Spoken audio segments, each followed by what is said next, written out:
Hi there everyone, on today's video I have this Mini Cooper 2001. I'm just gonna show you the location of the OBD port. Yes, it's an OBD2 port. If you go down on the driver's side. So on the driver's side, if you look down by the footwell,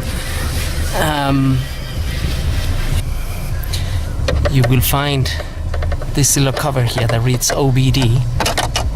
And if you open that cover, that's where you find the OBD port.